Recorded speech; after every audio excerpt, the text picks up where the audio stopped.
Hey guys, Mark with Think Insurance, and welcome to the Homeowners Policy series, where we're going over the whole policy that you see in front of you. Coverage A, B, C, D, E, and F, endorsements, and some recommendations. If you guys haven't started at the beginning the coverage A, I would recommend that you guys click the link below and start from the beginning. Also, once again, if you want to buy me a cup of coffee, that link is down there as well. I appreciate anyone that supports this channel. So I stated that coverage F is possibly the most important piece of an insurance policy. It's mainly because it has the most coverage, or close to the most coverage. If you have a nice home, in our example in coverage A, we had an $180,000 replacement cost on our home. Well, if I have a large income to pay for that, in today's world, if you're listening to Dave Ramsey and all of the people that recommend financial advice, you shouldn't have a home more than 30% of your income. Well, that tells me that in my case, I'm getting a lot more income than what my home is worth. Even if you're 50% on your home versus your income, you have an income to protect.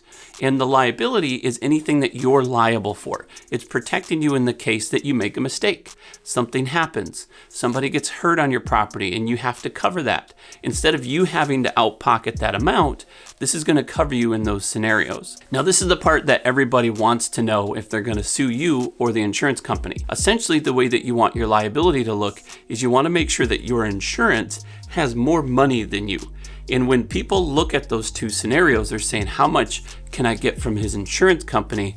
Or do I have to sue the guy and take his income for the next 30 years? Now, I know they can't take your whole income, but they can take up to 30%. It's just like you owing a bill and going into collections. They're going to deduct part of your income for the rest of your life if need be to pay that person back because this was a liability claim. So this limit is going to protect you in those scenarios. Whether you're at home or not, this covers you in general wherever you go as far as liability claims. My best example is you're at the zoo and you're walking the kids and the kid has an Alka-Seltzer for some reason, throws it in the monkey cage. Monkey eats the Alka-Seltzer, dies, and now you're liable for that. $500,000 monkey, they're going to sue you. Well, if you have the right insurance, you can claim that on your home insurance policy, whether you're outside of the home or inside of the home.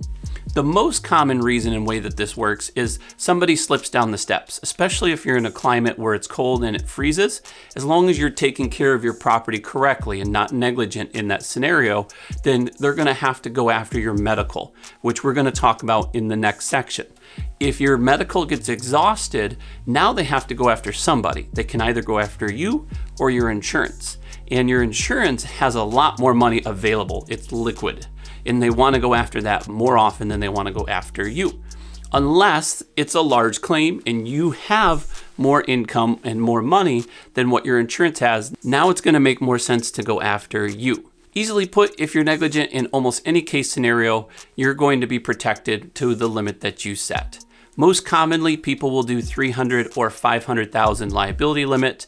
And then when you go beyond that, that's something that we'll talk about at the very end of the series, which is getting into more of like an umbrella policy. That's going to take us into coverage F. Go ahead and click the video here where we're going to go into the medical payments. It's right there. Go ahead and click it. Yeah. Unless you haven't started, then start at A and then click this one when you get there.